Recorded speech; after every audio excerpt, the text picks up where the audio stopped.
사우디와 미국과의 아직도 밝혀지지 않은 미략이 아직도 이제 안 밝혀졌어요? 네. 이란은 이제 시아파고 예. 사우디는 수니파인데 이제 그런 관계도 있고 원래 이란하고 사우디하고 앙숙이거든요. 예. 그러니까 안보에 여러 가지 문제가 있어요. 그러다 보니까 사우디는 이제 미국하고 이제 협의를 하게 됩니다. 우리가 석유를 파는데 전부 다 달러로만 받겠다. 그 대신 미국은 안보를 책임져 달라. 그래서 소위 이제 안보와 통화를 수합을 하게 되는 그러한 그 협의가 이루어지면서 모든 석유 거래는 달러로만 이루어지고 석유 거래가 당시에 세계 무역 결제의 굉장히 중요한 부분이었기 때문에 모든 나라들이 달러를 쓰게 되는 아주 결정적인 계기가 또 되죠.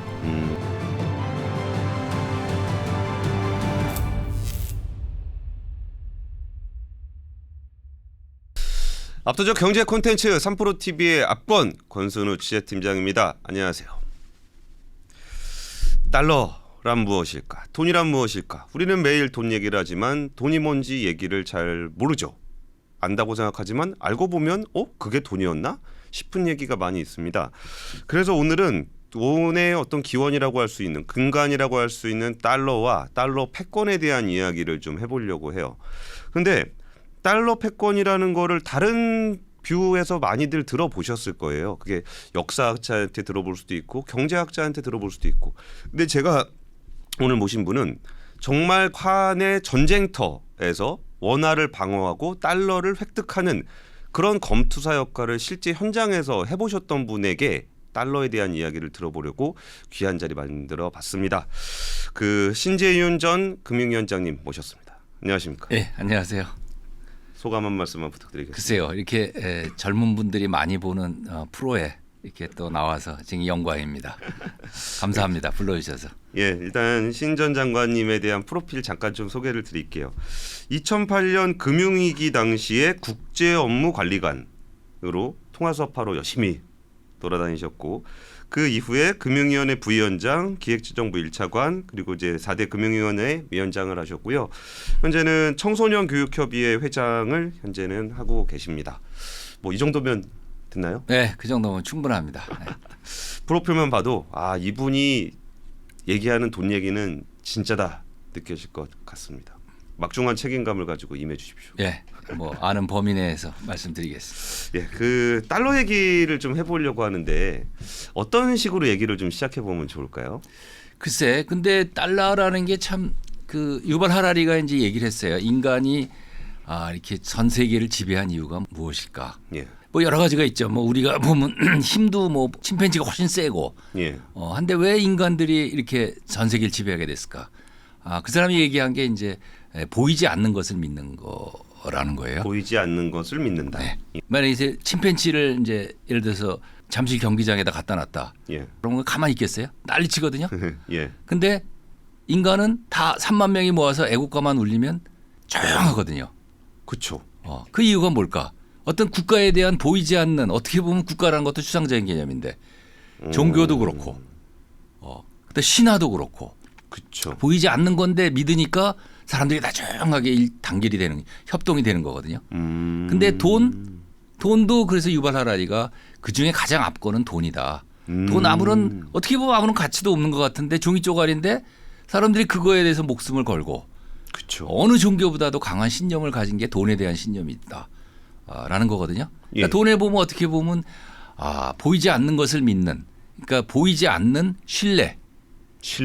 신뢰가 바탕이 된 것이 돈이다. 그러니까 이 신뢰는 사실상 그런 장사가 없거든요. 기초통화가 되면 달러 하나 만드는데 100불짜리가 됐다. 1불짜리만 하나 만 15원 내지 20원 만들 거예요. 그렇죠. 근데 그게 이론에 100달러도 팔 수 있고 뭐 20달러도 팔 수 있고 그러니까 그 많은 장사가 있어요. 그러니까 서로 그냥 그 기초통화가 되기 위해서 노력을 하는 거죠. 그래서 이제 소위 이제 뭐 역사학자가 얘기했던 뭐 또 경제학자가 얘기했던 패권이라는 얘기 또 뭐 심하게 얘기하면 전쟁, 통화 전쟁 뭐 이런 것들이 나오는 것들이 이러한 어떤 이 보이지 않는 것에 대한 가치를 부여하는 거. 여기서부터 나온 개념입니다. 그러니까 이게 저는 이렇게 금융시장 취재하다가 그 달러라는 거 그냥 돈 우리 원화 내고서 그냥 살 수 있는 거잖아요. 근데 뭔가 뭐 좀 어떤 상황이 되면 돈 주고도 못 산다는 거예요. 그러면 이게 아니 뭐 자기네도 윤전기 돌려서 찍는 거고 우리도 윤전기 돌려서 찍는 건데 이게 세계 금융시장에서 미국이라는 국가가 가지고 있는 영향력이라는 걸 좀 어떻게 설명할 수 있을까요? 뭐 최근에 뭐 작년 8월에 잭슨홀 미팅에서 제롬 파월이 네. 이제 인플레와 싸움을 할 때가 됐다라는 한마디에 전 세계 자산 시장이 폭락했거든요. 예. 그만큼 이제 돈을 뿌려댔던 걸 걷어들이겠다는 거니까 돈이 그동안에 풀려 있다가 걷어들이면 당연히 자산 시장은 떨어지겠죠. 예. 그래서 이제 주식 시장이 대표적으로 떨어지는 거고 부동산 시장이 금리가 올라가니까 떨어지는 거고 그런 거죠. 그러니까 이게 미국의 그 어떤 그 통화를 찍어낼 수 있는 사람들, 예. 통화를 조절할 수 있는 사람들의 발언이라는 게 어마어마하게 큰 영향을 미치고 있죠. 근데 만약에 한국의 원화를 금리를 예. 올리겠다. 그럼 과연 미국 시장이 움직일까요? 우리만 신경 쓸 것 같은데. 우리만 신경 쓰죠. 그죠? 예. 그러니까 이게 벌써 차이가 있는 거죠. 근데 미국은 벌써 딱 모든 사람들이 그 몇몇 사람들의 입에 귀를 기울이고 있잖아요. 이번에 5월 2일, 3일 날 이제 25pp를 올릴 것이냐 아니면 동결할 것이냐를 가지고 지금 이제 전 세계에서 배팅을 하고 있거든요. 예, 예. 주시장, 뭐 자산시장 모든 시장이 이제 그런 걸 보면 미국의 달러 힘이 얼마나 큰가를 알 수 있죠. 달러가 없으면 뭐 간단히 얘기해서 우리나라 97년에 IMF 가던 식으로 그쪽이 요구하는 그런 어떤 조건을 다 들어줄 수밖에 없는 그런 거죠. 생각해 보면은 파월 의장의 목소리에 귀 기울여야 된다는 거는 우리가 그냥 경험적으로 알고 있는데 왜 저 사람이 그걸 맘대로 하고 우리가 그걸 영향을 받아야 되지?라고 생각하면은 그러네라는 생각도 좀 들기는 하는 거죠. 우리나라 같이 이제 상대적으로 작은 나라에서 사우디 보고 아람코 보고 우리 원화 줄 테니까 석유 줘. 네. 그럼 안 주죠. 달러 줘야죠. 달러 줄게 그러면 주죠. 그러니까 달러라는 게 전 세계 결제 통화의 88%. 그 다음에 각국이 이제 위기를 대비해서 쌓는 외환 보유액 60% 달러예요.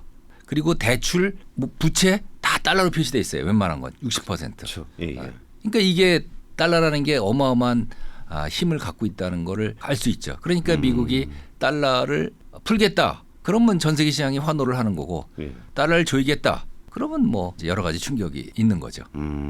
사실 이제 원화 시장은 우리나라를 기준으로 생각하면 되는데 달러는 자기들 위주로 생각하더라도 우리가 피해를 보게 되는. 뭐 어차피 뭐 우리가 어떻게 보면 주된 조선은 아니죠. 예. 그러니까 달러는 기분이라고 보고 이제 주어진 조건이라고 보고 예. 그 안에서 하는 거죠. 그러니까 이제 우리나라의 경제 정책 중에 어려운 부분이 이제 대외 정책을 굉장히 잘 봐야 되는 그런 특히 금융 정책에서도 그렇고 예. 뭐 다른 뭐 통상 정책에서도 그렇지만 전체적으로 보면 이제 달러 시장에 대한 어떤 흐름 같은 거를 제대로 파악을 하지 못하면 예. 그러면 아쉽게도 97년도와 같은 IMF 위기를 맞을 수도 있는 거죠. 뭐 그럴 일은 지금 우리가 경제가 커지고 경제가 건실해졌으니까 뭐 그런 일은 별로 없겠지만 예. 돌이켜 보면 97년도에 좀 아쉬움이 좀 많아요. 그때 좀 달러에 대한 좀 지식이 있었더라면 예. 좀 그렇게까지 우리가 IMF까지 갈 수 있었겠느냐. 미연에 좀 잘 막았을 수도 있지 않겠느냐라는 좀 개인적인 생각을 해봐요. 2008년이랑은 좀 어떻게 다르다고? 2008년도도 사실은 통화 수합으로 이제 위기를 넘겼거든요. 예, 예. 이게 전 세계가 이제 어떤 충격이 오면 내가 널 어떻게 믿어? 신뢰 위기가 오거든요. 예, 예. 그러면은 달러밖에 믿는 사람이 없어요. 그럼 달러를 서로 구하려고 난리거든요. 예. 근데 달러를 구하려고 그러면 달러 금리가 올라가고 내가 널 어떻게 믿고 달러를 빌려줘? 이러거든요. 그러면 달러를 구하는 게 이제 최대의 목적이에요. 달러를 주는 방식에 있어서 2008년도는 원화를 담보로 해서 달러를 빌려준 거예요. 예. 그렇죠? 통화 수합. 예. 통화 수합입니다. 그거는 아무런 뭐 큰 어려움 없이 잘 지나갔어요. 그렇죠. 근데 IMF도 돈을 빌려주긴 했어요. 달러를. 빌려줬는데 고금리에다가 요구 조건을 엄청 붙인 거죠. 뭐 구조조정을 하고 뭐 환율을 올리고 금리를 뭐 올리고 뭐 이런 긴축을 해라. 예. 그래서 네가 수출해서 돈을 벌어라. 근데 통화 수합은 조건이 없어요. 빌려주는 건 똑같은데 그런 차이가 있는 거죠. 와, 근데 저는 IMF하고 통화 수합을 같은 돈 빌리는 거라는 생각을 못 했었던 것 같아요. 뭐 지금 어차피 돈 빌리는 거죠. 돈이 예. 달러가 없으면 돈 빌리는 거고. 이번에 스리랑카 보세요. 스리랑카 IMF 갔거든요. 예. 엄청난 긴축 요구하고 있어요. 어. 뭐 똑같습니다. 근데 예를 들어서 다른 나라 뭐 무제한 통화 수합을 하는 나라가 지금 5개인가 있어요. 예, 예. 뭐 EU, 뭐 영국, 일본, 뭐 스위스, 뭐 이런 나라들. 근데 우리나라 아직은 거기까지는 아직 이 힘이 좀 딸린 것 같아요. 그 이제 하면 좋은데, 근데 이게 아직은 좀 힘이 딸려요. 근데 뭐 지금 지난번 2008년 통화 수합을 했기 때문에 아마 우리한테 큰 충격이 오더라도 아마 미국이 뭐 상당히 호의적으로 해줄 것 같아요. 알겠습니다. 그럼 이제 본격적인 달러 네. 얘기를 좀 해보겠습니다. 언제부터로 얘기를 시작하면 좋을까요? 달러 얘기를 시작하려고 한다면. 달러를 찍어내고 그 하는 게 이제 엄청난 그 특권이거든요. 예, 예. 그래서 이제 프랑스의 한 재무장관이 비판을 한 경우도 있어요. 근데 글쎄요. 만약에 달러가 없고 우리만 있고 다른 나라 별로 없고 동남아시아하고 우리만 있다 전 세계에. 그럼 원화가 기축통화가 될 가능성이 크죠. 우리 거가 신뢰가 제일 크겠죠. 예, 예. 예를 들어서 뭐 아마 캄보디아 여행 가셔서 보면 그 상황버섯 사는데 우리 원화 받아요. 예. 동남아 받는 데 있더라고요. 네, 10,000원도 받고 뭐 그래요. 그 기축통화거든요. 그게 만약 그렇게 보면. 예. 그러니까 이제 국력이 최우선인데 그럼 미국이 국력이 세질 때가 크게 보면 이제 3가지 큰 전환점이 있었어요. 1913년에 미국이 이제 1900년대 초에 900년 7년 8년 9년에 대공황을 맞이하게 되거든요. 예, 예. 그때 이제 이 대공황을 맞이하면 이제 돈이 다 숨습니다. 빌려주지 않기 때문에. 그렇죠. 그때만 해도 은행권만 있었지 중앙은행권이 없었어요. 미국 전체가. 그게 그러니까 중앙은행권이 없고 그냥 각 은행이 그러니까 예를 들어서 우리나라 말하면 국민은행권이 있고 뭐 신한은행권이 있고 뭐 이런 거예요. 은행이 발행한 뱅크노트만 있었던 거예요. 그러니까 예금에 대한 지불증서 그렇죠. 같은 거. 지불증서죠. 예, 예, 예. IOU 뭐 어차피 화폐라는 것도 국가가 보증하는 IOU니까 뭐 국채죠 일종의 조그마한 국채라고 예, 볼 수 예. 있죠. 근데 1913년에 대공황을 이제 극복하려고 그러면 지금의 페드를 중앙은행을 만들어야 된다. 그러다 보니까 이제 돈을 대량으로 찍어내면서 그 통화가 전 세계적으로 결제 통화로 쓰이기 시작을 했어요. 조금씩. 그리고 두 번째는 1, 2차 대전 동안에 유럽이 전쟁이 이제 있으면서 유럽 여러 나라들이 당시 근본위제를 다 철폐를 하고 돈을 막 찍어내기 시작했어요. 그러다 보니까 상대적으로 미국의 달러는 신뢰가 좋아졌죠. 다른 나라가 막 찍어내니까. 막 찍어내고. 그리고 또 미국이 그 화폐를 받은 게 아니라 예를 들어서 영국이나 이런 나라에다 무기 제공을 하면서 또 군수품 제공을 하면서 금으로 다 받았어요. 그 통화를 안 받고. 그 통화를 안 받고. 그래서 금의 한 70%가 2차 대전 전에 다 미국으로 몰리게 됐어요. 그리고 나 이제 2차 대전 끝날 쯤 되니까 이제 여러분이 아마 익숙하게 잘 들으셨던 브레튼 우즈 협정이라는 게 있어요. 예, 예. 그 미국의 조그마한 뉴햄프셔주에 브레튼 우즈라는 동네가 있는데 거기에 전 세계 44개국의 대표들이 다 모여서 이거 돈을 너무 많이 찍어내서 인위적인 평가 절하를 해서 이게 자기네 수출 상품의 그 이득을 얻는 건 안 된다. 그러니까 어떤 통화 질서를 하나 만들어 보자 그래가지고 한 거예요. 그래서 이제 거기서 당시의 강대국이었던 영국과 미국이 이제 아주 유명한 논쟁이 들어가죠. 그래서 영국 대표 선수는 이제 그 유명했던 케인즈 경제학자. 경제학자는 이제 미국이 힘이 세지는 건 알겠는데 미국한테 모든 걸 몰아줄 수는 없으니까 그럼 전 세계 통화를 하나 만들자. 중앙은행을 만들어서. 그래서 방코르라는 통화를 만들어서 결제 통화를 쓰자. 라는 게 이제 이 영국의 주장이었고. 그러니까 예를 들어서 뭐 유엔 같은 걸 그렇죠. 만들어서 뭐 어떻게 보면 다른 형태의 IMF죠. 그걸 만들어서 거기서 돈을 찍어내서 결제 통화를 쓰고 다른 나라 통화는 거기다가 연계시키면 되지 않느냐. 그런 이제 주장을 했죠. 근데 뭐 그렇게 보이지만 그건 기본적으로 미국한테 기축통화국이 넘어가는 거에 대한 견제였죠. 근데 미국은 이제 무슨 소리냐? 화이트라는 이제 당시 차관보가 나와서 화이트가 이제 얘기를 한 게 달러의 중심에 두고 모든 다른 통화는 달러에 연결을 시켜달라. 고정환율제로 간다. 자, 파운드와 달러는 1대1이다. 예를 들어서요. 정하면. 그럼 이제 다른 나라에서 그럼 미국 달러 어떻게 믿느냐? 그러면 금을 담보로 하겠다. 니네들이 달러를 가져오면 언제든지 금으로 바꿔주겠다. 그래서 금태환. 그러니까 전 세계 금의 70%가 미국에 갖고 있었고. 있으니까. 그러니까 언제라도 달러를 갖고 와라. 그럼 내가 금으로 바꿔준다. 예. 금 보관증이죠. 그런데 이제 이론스당 35달러로 쳐줄게. 딱 정한 거예요. 예. 그 당시에 이제 미국이 근본위제를 택하면서 금 1온스에 35달러로 교환을 해줬거든요. 예, 예. 그러니까 그걸 그대로 적용을 한 거예요. 그래서 이제 그게 타결이 됐어요. 그러니까 금의 담보를 한 미국의 달러였죠. 근데 베트남 전쟁이 일어났어요. 한국 전쟁도 일어났고 그다음에 예. 그레이트 소사이어티라는 복지가 늘어났어요. 그러다 보니까 미국의 적자가 재정 적자도 늘어나고 무역 적자도 늘어난 거예요. 그러니까 그 적자가 늘어났다는 건 달러가 해외에 나갔다는 얘기거든요. 그렇죠. 근데 특히 이제 달러를 많이 갖고 있던 나라가 당시 서독, 프랑스, 뭐 유럽 국가들이 갖고 있었어요. 예. 근데 이제 서독은 워낙 이제 미국이 달러를 금으로 바꿔오지 말아라고 그랬는데 프랑스는 이제 항상 미국하고 좀 약간의 그 대립 관계가 있어요. 항상 국제회의 같은 데 가 보면. 그러니까 프랑스는 이제 군함까지 동원해 가지고 달러를 가져갈 테니까 금으로 줘 그런 거예요. 군함이요? 네, 군함을 이제 그 호위하려고 금으로 이제 가져와야 되니까.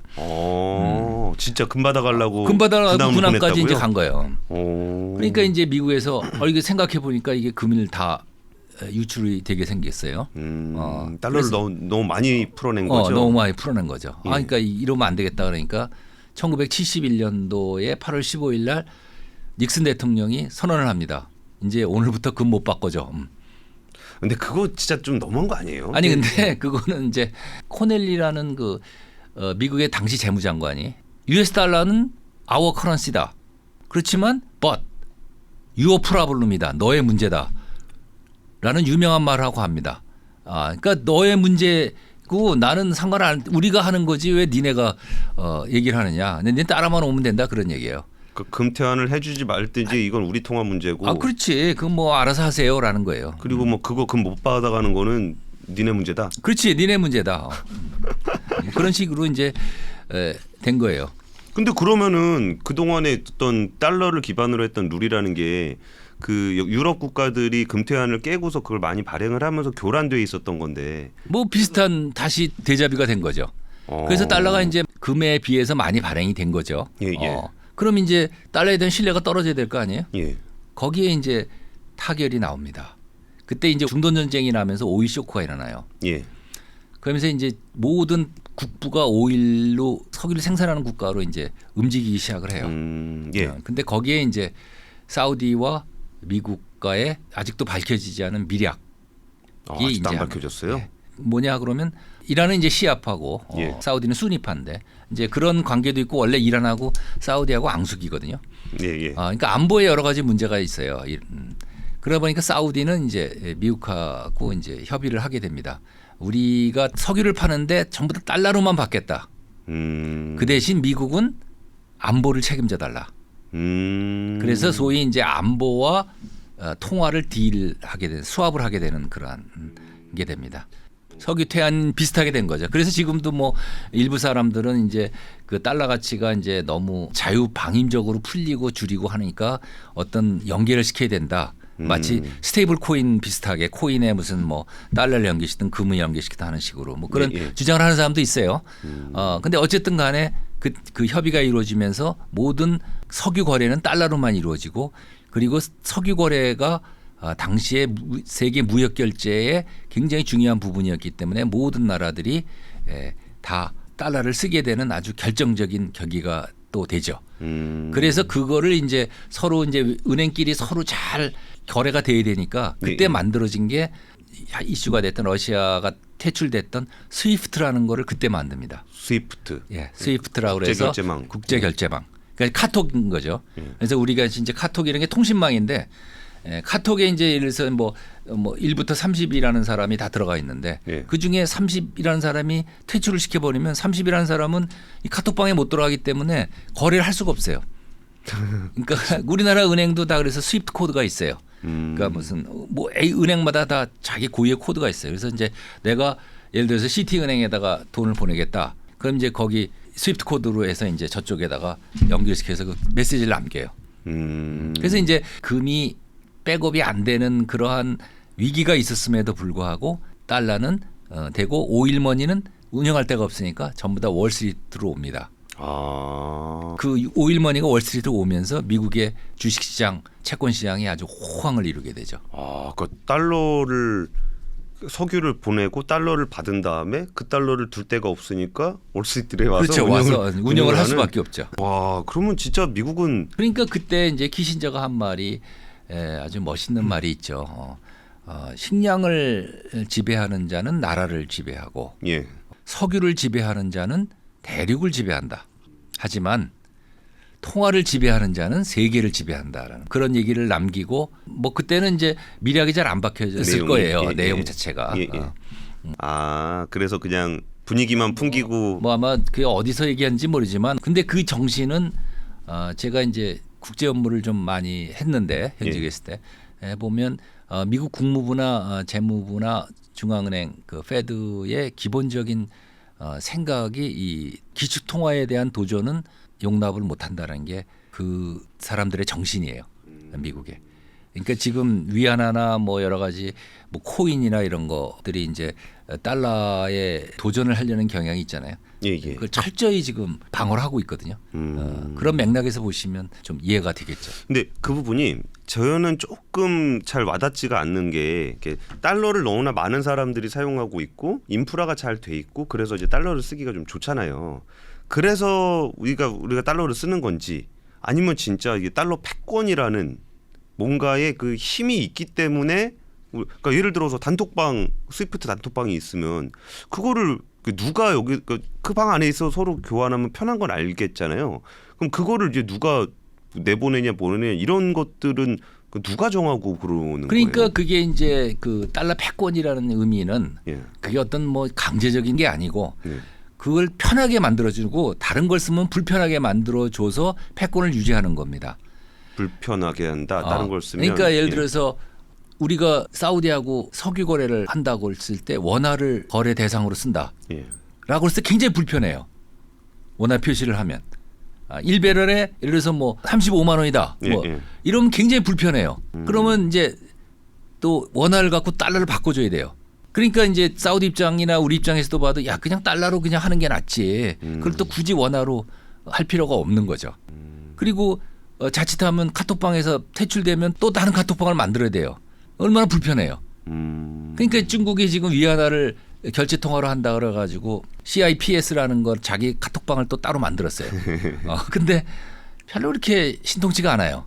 뭐 어쨌든 간에 그러니까 불편함을 만들게 제도적으로 이제 미국 정부나 중앙은행이 이제 어떤 제도적인 장치를 가하는 거죠. 그럼 그 제도적 장치에 대한 얘기를 조금 더 해볼게요. 이게 달러의 패권이라는 거는 뭔가 힘이고 룰인데 그거를 그 달러를 유지하는 것은 어떤 형식으로 이게 가시화되어 있는 거예요? 어떤 것들이 달러를 지키고 있는 거예요?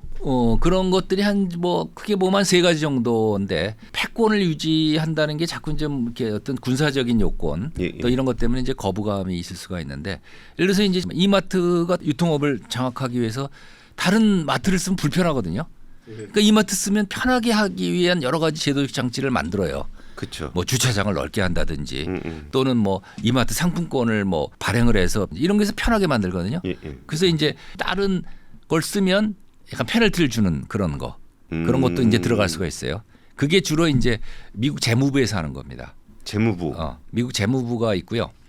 그 다음에 이제 미국의 중앙은행이 있고 그 다음에 이제 CLS라고 그래서 이제 외환 결제, 동시 결제하는 데가 있는데 그 미국 재무부에서는 이제 국제기구를 컨트롤합니다. IMF 총재는 사실상 유럽 사람들이 하고 있지만 미국의 영향력이 커요. 최근에는 이제 좀 다툼이 있어요. 게오르게바 총재하고 미국 재무하고 약간의 그 좀 엇박자가 있어요. 그래서 요새 좀 소리가 안 좋. 근데 그래서 어제 그 IMF 총회 때 이제 그 옐렌 미 재무장관이 월드뱅크에 기대를 많이 한다라고 하는 것도 다 이유가 있는 거예요. IMF에 대한 견제구. 견제구. 저는 그렇게 봤어요. 그 게오르게바 총재가 그 얘기했잖아요.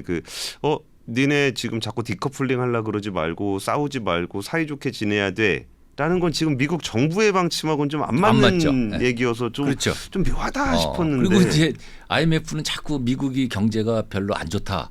네. 그리고 뭐 상업용 부동산에 좀 해야 된다.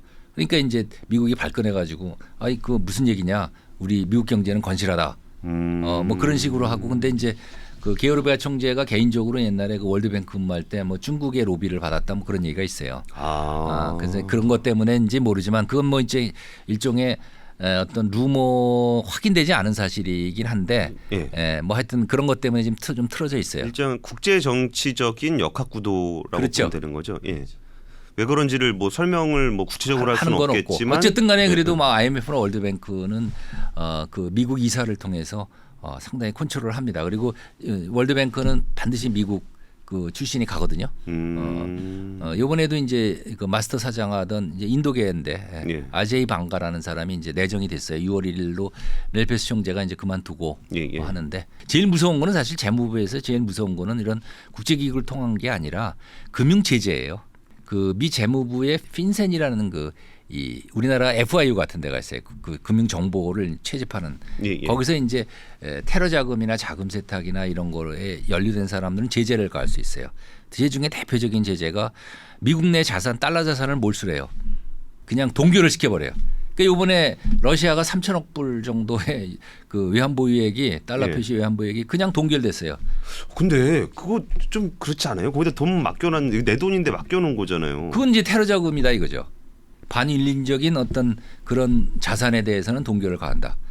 어마어마한 거죠. 근데 사실 그게 저 돌이켜 보면 참 원조가 잘 안 알려져 있지만 그게 사실 한국 전쟁이에요. 한국 전쟁 때 중국 그 미국 내 자산을 미국에서 동결을 시켰어요. 그게 시초입니다. 그러니까 중국이 이제 여기 북한 이제 도와가지고 막 밀고 내려오니까 중국에 있는 몇몇 그 기업들하고 개인들의 자산을 미국 내 자산을 동결시켰어요. 그게 이제 유래가 돼서 미국 재무부에서 오페크라는 거를 만들어서 지금까지 하죠. 그러니까 지금도 뭐 북한의 어떤 그런 것들이 다 자산이 동결이 됐죠. 그리고 뭐 재미난 얘기지만 옛날에 방코 델타 아시아라고 지금 김정은 아버지인 김정일이 마카오에다가 이제 비밀 자금을 이제 예치하고 있었어요. 그걸 그 자금 세탁으로 걸어가지고 미국에서 동결을 시켜버렸어요. 방코 델타 아시아를. 그러니까 이게 돈을 뺏게 생겼거든요. 그러니까 김정일이가 그때 육자회담으로 이거 풀어주면 좀 자기가 나오겠다 그래가지고 그때 육자회담이 성공된 뭐 그런. 미국 자금 아니더라 다른 나라에 있는 자금도 막 동결시키고 있어요. 뭐 미국 내 결제망을 이용을 못하게 되면 그건 그 자산은 무용지물이에요.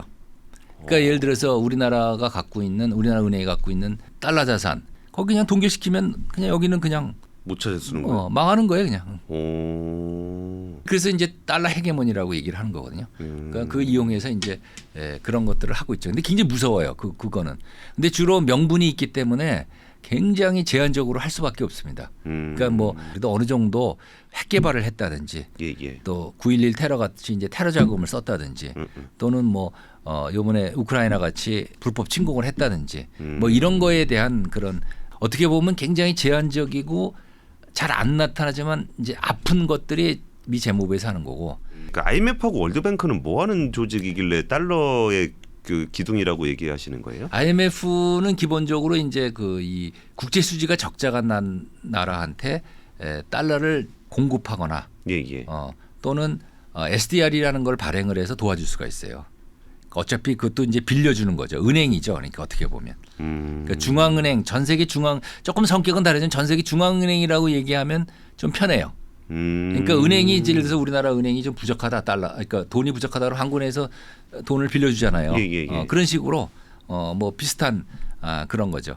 그 대신에 이제 IMF 프로그램으로 들어가면 이제 엄청나게 혹독한 구조조정 같은 걸 요구를 하는 거고 SDR 같은 경우는 약간의 그럼 니네 하도 어려우니까 특히 아프리카 같은 나라들 달러 없으면 이제 좀 SDR로 좀 써라 갔다가 그럼 달러로 우리가 바꿔줄게 뭐 이런 거. 월드뱅크는 기본적으로 개발도상국에 대해서 장기 저리로 빌려주는 데입니다. 근데 그게 저는 약간 월드뱅크를 보면은 구호단체 같은 느낌도 좀 받는데 이게 달러를 유지하는 기둥이라는 게 어떻게 연결되는 건지 모르겠어요. 그 미국을 중심으로 한 월드뱅크의 주요 의사결정 사람들이 그 어떤 의사결정을 할 수 있죠. 예를 들어서 지금 최근에 문제되고 있던 게 이제 중국이 다른 나라들한테 많이 빌려줬거든요. 그럼 월드뱅크가 이제 그럼 우리 좀 못 사는 나라 부채 탕감을 시켜주자 하고 나왔어요. 가만히 보니까 중국이 그동안에 위안화로 많이 빌려줬거든요. 탕감하게 생겼거든요. 그러니까 이제 중국은 이제 굉장히 그 보수적으로 접근하죠. 그 좀 조사를 해봐야 되겠다 지금. 근데 어쨌든 간에 그 돈을 빌려주고 안 빌려주고 하는 의사결정을 월드뱅크가 하는 거죠. 그러니까 우리나라도 장전제 끝나고 월드뱅크 도움 많이 받았죠. 그러니까 월드뱅크라는 거는 저 개발도상국한테 저리 대출을 해주는 건데 어떻게 그렇죠. 보면은 지원을 해주는 것처럼 보이겠지만 그 개발도상국이 달러를 쓸 수밖에 없는 만드는 거죠. 그리고 그런 갚을 때도 달러를 써야 되니까 지금 위안화가 중국이 위안화 표시로다가 개발도상국에다가 지원을 해주거든요. 예. 그럼 개발도상국은 그 위안화를 받았으니까 위안으로 갚아야 되니까 위안화를 쓸 수밖에 없어요. 그러니까 지금 중국이 야금야금 이제 달러 패게모니를 이제 조금씩 이제 들어오고 있죠. 예. 근데 아직은 이제 조금 역부족이죠. 미국의 힘에 그 달러 힘에 비해서는 위안화 힘이. 알겠습니다. 그럼 페드는 어떤 역할을? 페드는 기본적으로 이제 법상 주어진 조건이 이제 두 가지라고 볼 수 있어요. 완전 고용과 물가 안정. 예. 그다음에 이제 금융 안정인데 금융 안정은 뭐 페드 말고도 또 여러 군데서도 할 수 있으니까 금융 안정은 좀 별개로 하고요. 예. 이제 그 두 가지 목표를 병렬적으로 하고 있죠. 그러니까 돈을 얼마나 많이 푸느냐 안 푸느냐를 결정하는 그 굉장히 익숙한 용어죠. FOMC 공개시장위원회. 예. 거기가 이제 최고의 그 이 영향력을 시장에 미치죠. 그 기준금리를 정하는 데거든요. 예. 5월 2일 날 3일 날 FOMC가 열리면 이제 전 세계의 시장에서 이제 그걸 주시를 하죠. 어떤 멘트가 나올 것이냐, 금리는 어떻게 될 것이냐. 근데 FOMC 멤버가 이제 재밌어요. 그 대통령이 임명하는 7명의 이사가 있어요. 예. 그리고 12개 연방은행이 있는데 12개 연방은행 중에 순번으로 돌아가면서 5개 은행이 참여를 해서 12명이 참여를 합니다. 예. 근데 연준 이사 중에 이제 넘버 원이 이제 지금 제롬 파월 예. 의장. 그다음에 부의장이 지금 공석인데 예. 그 부의장하고 그다음에 사실 FOMC 12명이 있지만 그중에 최고로 영향력 있는 사람이 3사람입니다. 의장. 예. 제롬 파월, 그다음에 라일 브레인에다가 했던 부의장, 그다음에 뉴욕 연준 총재가 있는데 뉴욕 연방은행, 예. 뉴욕 연방은행 총재가 존 윌리엄스라는 친구인데 예. 아까 12개 연방은행이 돌아가면서 하는데 뉴욕 연방은행은 고정이에요, 고정. 그러니까 나머지 11개가 사실은 돌아가는 거예요. 근데 이 사람은 뭘 하느냐? 이 사람은 뉴욕이 세계 금융 중심지이기 때문에 예.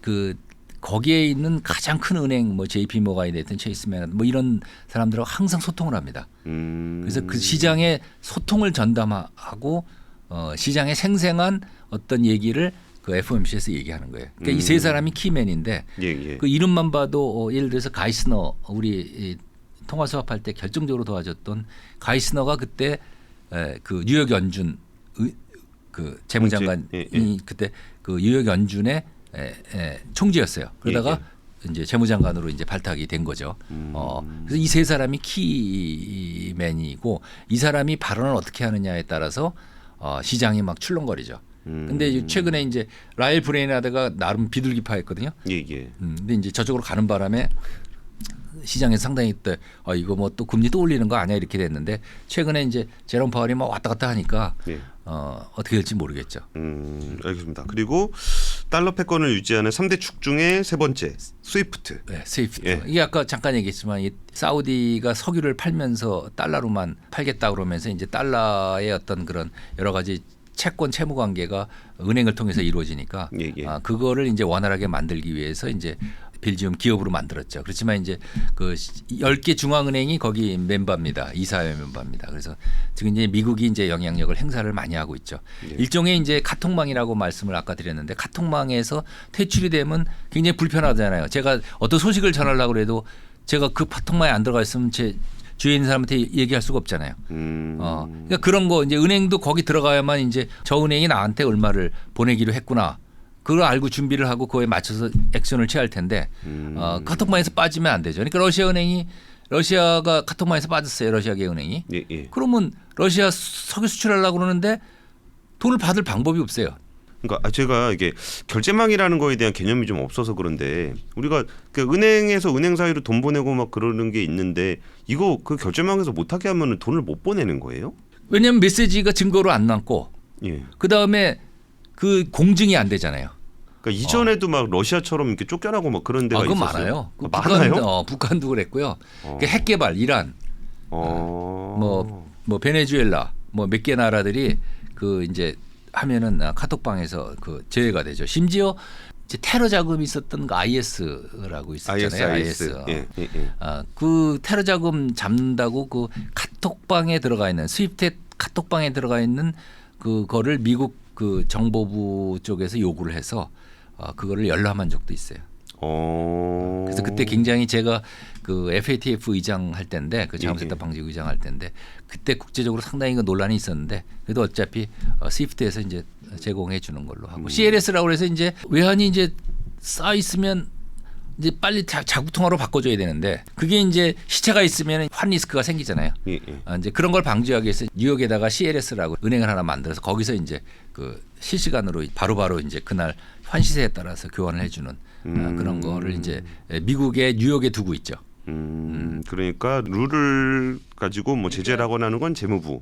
그렇죠. 룰을 만들고 제도적으로 하고 아주 세밀하게 들어가는 건 재무부. 그리고 제재. 양을 조절하는 양 조절하고 거는 이렇게 좀 약간 매크로하게 하는 거는 페드. 그래서 주고받는 거는 주고받고 이런 건 결제망. 이런 거는 스위프트. 이렇게 딱 세 축으로 갖고 있어요. 그러니까 이제 그 미국이 그걸 유지하는 방법 뭐 어느 나라도 다 마찬가지일 거예요. 기초통화가 되면. 그러니까 뭐 아까도 얘기했지만 시장 지배력을 가지기 위해서는 편하게 해줘야 될 거 아니에요. 예. 그러니까 편하게 해주고 다른 걸 못 쓰게 불편하게 해줘야 될 거 아니에요. 예.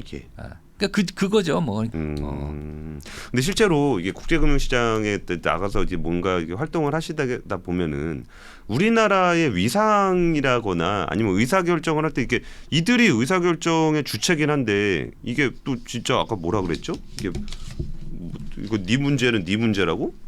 그러면 아니 당신들이 룰 짠 대로 좀 우리가 좀 편안하게 쓰고 있고 내가 쓰기 때문에 이게 같이 잘 보고 있는데 야, 너 이거 돼 이거 안 돼 이렇게 하면은 나는요 그거 네 사정이지 이러면 되게 억울할 것 같은데 실제로 그런데 가서 우리나라에서 뭐 이거 좀 그런 거 아니에요라고 뭐 얘기하는. 그러니까 이게 힘이 약하면 국제사회에서 여러 가지 불이익을 많이 받죠. 예. 뭐 저는 97년도를 항상 아쉽게 생각하는 게 그때 그 IMF 프로그램 조정을 받아서 물론 거기서 그 뭐 순기능도 많았어요. 여러 가지 뭐 부조리라든지 뭐 비효율 이런 것들이 다 해소가 되고 뭐 회계 시스템도 강조가 되고 뭐 그랬지만 한편으로는 또 수많은 사람들이 일자리를 잃고 수많은 사람들이 이제 긴축을 통해서 여러 가지 어려움을 겪었잖아요. 그런데 그때 어떤 그 미국의 어떤 시스템이나 이런 걸 잘 알았더라면 뭐 2008년도 정도 같이 통화 수합이 됐던 아니면 뭐 다른 방식을 통해서라도 도움을 받지 않았을까. 그랬으면은 좀 더 그때보다 낫지 않았을까라는 생각을 해보고 사실상 아까 우리 위상을 얘기를 하는데 아직 국제금융시장에서 한국의 위상은 많이 떨어져요. 그 제가 이제 그 2008년도 어려웠을 때 현직에 그 책임지는 자리에 있었는데 그때 느낀 거는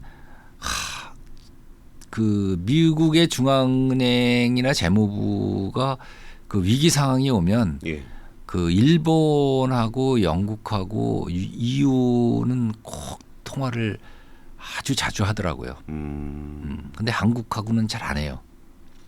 잘 안 하는 게 아니라 거의 안 해요. 제가 있을 때도.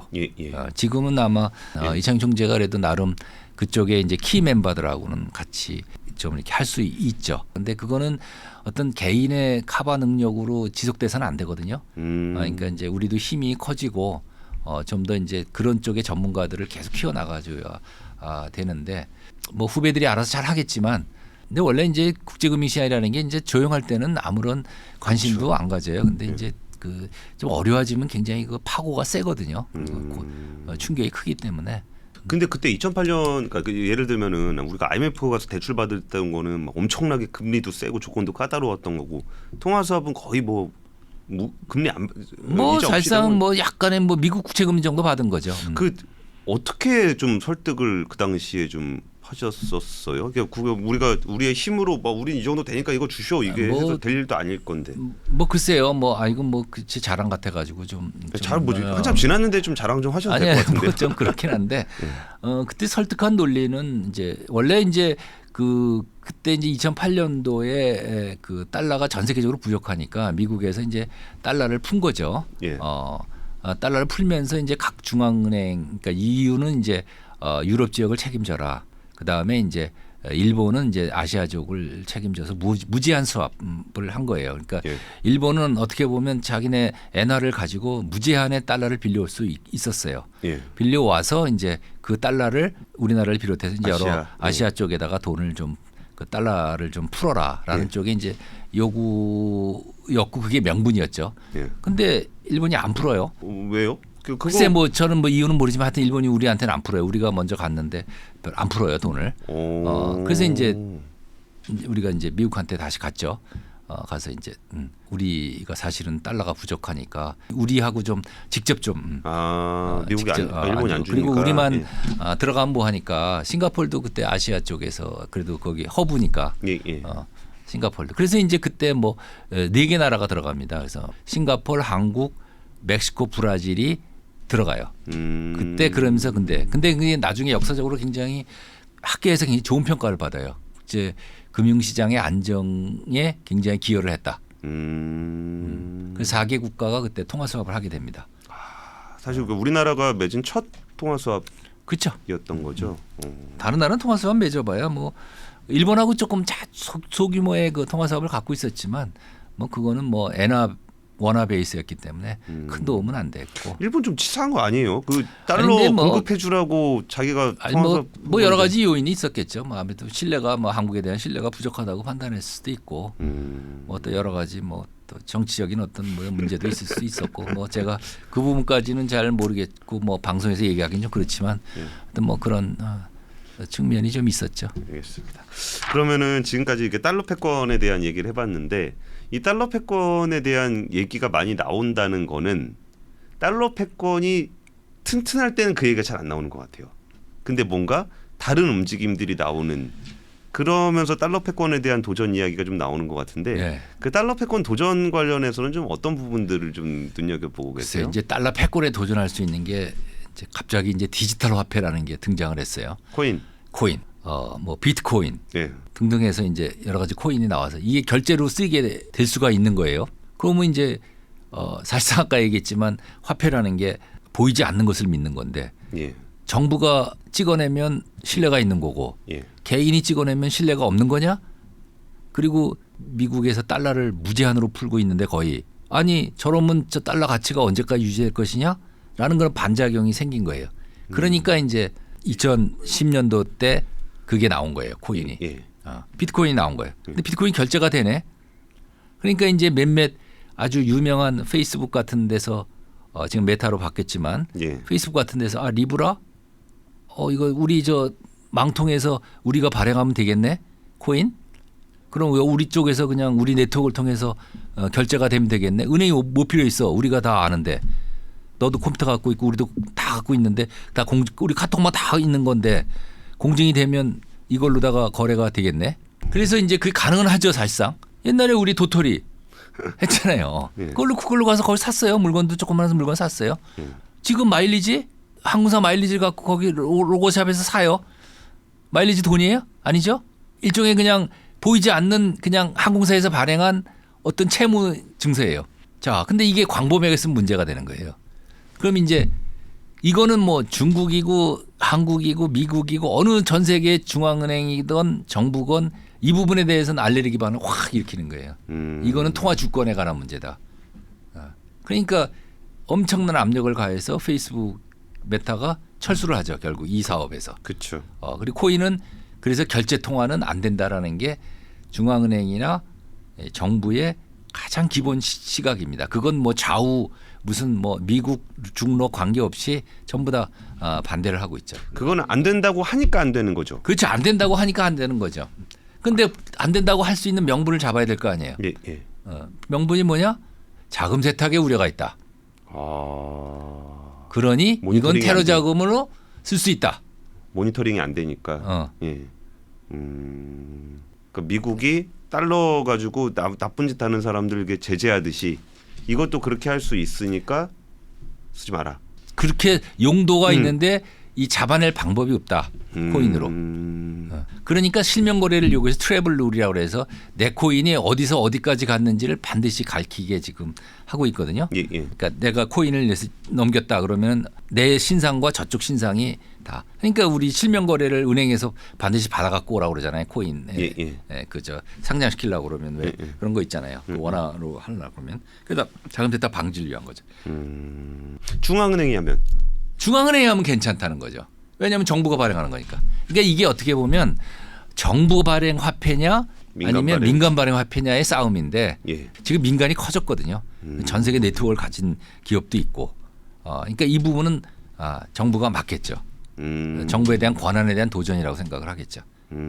그다음에 이제 두 번째가 항상 나오는 이제 그 위안화. 지금 이제 뭐 사우디나 미국하고 사우디 관계가 안 좋고 그러니까 이제 위안화를 이제 위안화로 팔겠다. 위안화 팔 수도 있다. 석유를 그런 그 성사가 됐죠. 중국. 그리고 브릭스들이 모여가지고 자국 내의 무역 거래를 자국 내 통화로 하자. 뭐 그런 결의도 하고 또 지난번에 시진핑이 러시아 가가지고 저 러시아의 원자재를 위안화로 결제를 하자. 뭐 이런 의정서 같은 것도 만들고 그래요. 그리고 이제 아까 얘기했던 스위프트라는 걸 대항하기 위해서 CIPS라는 위안화 결제망을 카톡망을 다시 또 만들었어요. 근데 아직은 이제 그럼 과연 다른 나라 중앙은행이 중국의 위안화 표시 채권을 외환보유액으로 쌀까? 불안하죠. 언제 중국이 그 캐피탈 컨트롤 할 수도 없고 내 돈 찾아갈 수도 없는데. 근데 이제 최근에 이제 조금 우려하는 사람들이 이제 지금 이번에 러시아 3천억 불 동결시키고 이제 제재가 좀 많이 나오면서 이렇게 되면 달러에 대한 신뢰를 조금 저하시킬 수 있다라는 얘기가 미국에서 좀 나오고 있어요. 제가 만약에 권위주의 국가의 지도자라면 내 돈 동결될 값도 못 쓸 것 같아요. 그래서 금값이 오르는 이유가 좀 그 얘기가 있어요. 그러니까 중앙은행들이 이제 달러 대신에 금을 좀 사야 되겠다. 그래서 중국이 대표적으로 중국 통계가 좀 나오긴 하는데 최근에 금을 좀 많이 사기 시작을 했다. 그래서 금값이 오르는 게 뭐 그런 얘기가 좀 있어요. 그러니까 이제 그것도 이제 미국도 이제 보면 너무나 많은 예를 들어서 뭐 유통망을 가진 사람이 어떤 사람이 좀 그 여러 가지 몇 번의 그 뭐 도둑질을 했다고 그래가 그 사람을 못 들어오게 한다. 계속 제재시키고 넌 나가 있어.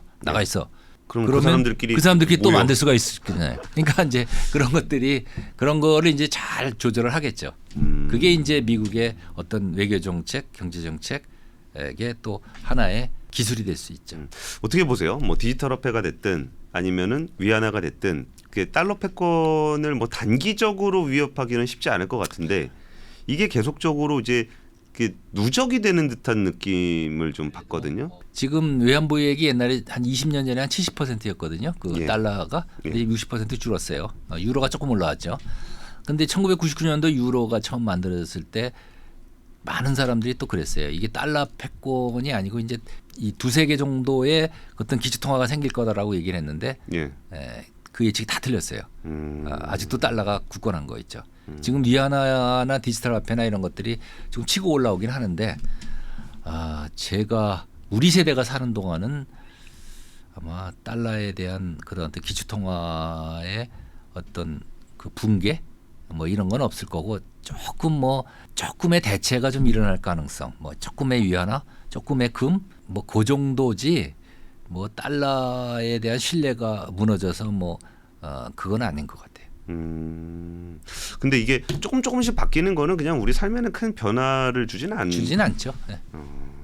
근데 이제 여기서 제가 중요한 메시지는 이제 미국의 통화 정책의 힘이 굉장히 크기 때문에 우리의 경제 정책이나 이런 거 할 때 그 대외 변수를 굉장히 특히 옛날엔 무역, 통상 이런 그 실물의 대외 부문을 중시를 많이 했는데 사실은 중요한 것 중에 하나가 대외 이 금융시장에 대한 어떤 그 대처 같은 것이 굉장히 중요하다고 생각을 합니다. 예를 들어서 지금 우리나라가 이제 경제 발전을 많이 하면서 금융자산이 많이 늘어났어요. 뭐 국민연금이 됐던 뭐 KIC가 됐던 그 우리 국민들도 또 해외 자산을 또 많이 갖고 있잖아요. 그러니까 이런 것들에 대한 어떤 정책의 관심, 모니터링, 대처 이런 것들을 좀 더 강조해야 될 필요가 있다고 생각을 하는 거예요. 그러니까 자칫하다가는 그냥 엉뚱한 데 투자해서 돈을 날리고 또 잘하면 또 엄청 벌 수도 있는 거고 예. 이런 것들의 그 외화 자산의 포트폴리오 그게 이제 사실 외화 자산이라는 게 다 달러 표시 재산이니까 예. 미국의 통화 정책, 미국의 외교 정책 이런 거에 대한 여러 가지 관심과 연구 이런 것들이 좀 필요하다 이렇게 생각을 하는 거죠. 그게 우리나라 대외 자산을 그냥 운용 잘해서 이익 더 내는 것보다 더 큰 의미가 있는 건가요? 그러니까 그런 게 다 대외 자산에 도움이 되는 것들이죠. 그런 것들이. 그러니까 지금 일본이 사실은 그 무역 적자가 굉장히 큰데도 예. 그 소득 이전 수지로 다 그 커버를 하고 있거든요. 부잣집. 예. 부잣집에 그 이자로 받는 거죠. 우리 예. 배당소득 같이. 예. 아무 일 안 해도 이제 배당소득으로 먹고 사는 개인으로 보면 그런 거죠. 그러니까 우리도 이제 그 자손이나 이런 사람들한테 풍족한 어떤 걸 이렇게 주기 위해서는 그런 대외 자산에 대한 운영 것들이 굉장히 중요한 거. 국제적인 흐름을 알아야 이제 그 투자를 잘 할 수 있는 거니까. 알겠습니다. 사실 뭐 이제 뭐 달러 얘기는 대충 마무리가 된 것 같아서 마지막으로 이거 한 말씀만 좀 여쭤보고 싶은데 최근에 무역 수지 적자를 보면 좀 걱정되긴 해요. 우리나라도 이렇게 달러를 벌어오는 수단이 무역 수지인데 이게 자꾸 적자 나고 이거 뭐 중국의 수출이 조금 개선되는 기미가 잘 안 보이고 추경호 부총리도 뭐 중국 대상으로 흑자 기대하지 말라고 그러고 뭐 그런 부분들이 좀 우리나라의 구조가 변하는 건가라는 생각도 좀 들긴 하는데 그냥 뭐 현재 뭐 대체적인 부분들 그리고 우리 미래 세대를 위해서 현재와 미래 세대를 위해서 좀 조언한 말씀을 좀 해주신다면 좀 어떤 얘기를 좀 해주고 싶으세요? 근데 뭐 우리 경제에 그렇게 저는 비관적으로 보지는 않는데 이제 우리나라가 기본적으로 반도체하고 유가의 그 영향을 많이 받았어요. 예. 그래서 최근에 그 달러 움직임도 그렇고, 근데 최근에 이제 많이 다양화가 됐어요. 그러니까 수출 구조라든지 수입 구조가 예. 아니 뭐 석유 의존도 높지만 그래도 반도체 위주의 어떤 중심 그 의존도가 상대적으로 낮아지고 있고 예. 그런 부분이 이제 커버를 할 거라고 보고요. 그리고 우리나라만의 장점이 있는 게 이제 K컬처 같은 거 이런 부분에 대한 전폭적인 지원 그리고 아직도 우리나라 외국인 투자 지금 뭐 홍콩이나 여러 가지 중국이 좀 불안해서 좀 이렇게 움직이려고 하는 그런 기업들의 한국 유치 이런 것들이 굉장히 중요한 것들이죠. 우리나라만큼 안보와 인프라가 갖춰진 나라가 별로 없거든요. 그러니까 예를 들어서 뭐 특정 지역을 얘기해서는 그렇지만 뭐 새만금이나 뭐 저 서해안 쪽에 구글이나 뭐 이런 큰 데이터 센터 같은 거 또 뭐 송도나 이런 쪽에 그 홍콩에서 오고 싶어하는 그 국제 금융 센터 그런 거는 이제 그래서 이제 과감한 인센티브를 좀 줘야 되겠죠. 근데 물론 이제 형평의 문제가 있죠. 기존에 들어와 있던 사람과의 형평 문제, 또 내국인과 외국인과의 형평 문제가 있지만 그걸 안 하면 기본적으로 그만큼이 더 들어오는 거니까 그걸 함으로 인해서 그러니까 기회 이익이 있는 거니까 그런 부분은 좀 국회나 뭐 행정부나 또 언론이나 뭐 모두 결단을 내리고 또 국민들도 그걸 이해를 해주면 좋죠. 근데 마치 뭐 이렇게 너무 형평 내국인 차별 대우하는 거 아니냐 뭐 이런 식의 그런 것보다는 뭐 그 사람들이 뭐 영원히 차별 대우를 하겠어요. 한 몇 년 뭐 한 5 내지 10년 정도 인센티브를 주면 그 다음에 다시 또 우리 기업이 되는 거니까. 그리고 또 고용 문제도 있고 뭐 그런 문제 좋고. 그다음에 뭐 답은 없지만 역시 인구 문제가 제일 심각하죠.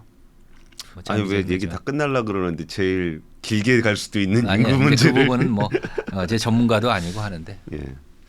알겠습니다. 결국 외자 유치라는 표현이 참 올드하게 들리긴 하네요. 근데 어쨌든 적적으로 외국 자본과 국내 자본의 균형 그리고 그거를 국제 금융시장 안에서 해석하고 그런 방식으로 대처하는 그렇습니다. 게 좀 필요하다 이런 말씀을 좀 주셨습니다. 사실 제가 그 신재윤 전 금융위원장님 금융위원장 하실 때 제가 출입 기자였었잖아요. 그렇죠. 근데 그때는 사실 이렇게 여쭤보기도 좀 어렵고 현직이시라 솔직하게 다 얘기해 주실 수는 없으니까. 근데 참 이 달러라는 것에 대해서 좀 어떻게 생각하시는지가 그때부터 좀 궁금했습니다. 근데 오늘 실제 그 정말 달러 구하러 다 다녀보시고 거기서 문전박대도 당해보시고 그러면 서러움도 많이 당했습니다. 알겠습니다. 오늘 달러 패권에 대한 이야기를 함께 나눠봤습니다. 지금까지 신재윤 전 금융위원장이었습니다. 감사합니다. 네, 수고하셨습니다. 예, 저희 앞건 여기서 마치겠습니다. 감사합니다. 어디서도 볼 수 없는 조합으로 진행되는 4주간의 AI 특강 시리즈 지혜의 밤에서 만나보세요.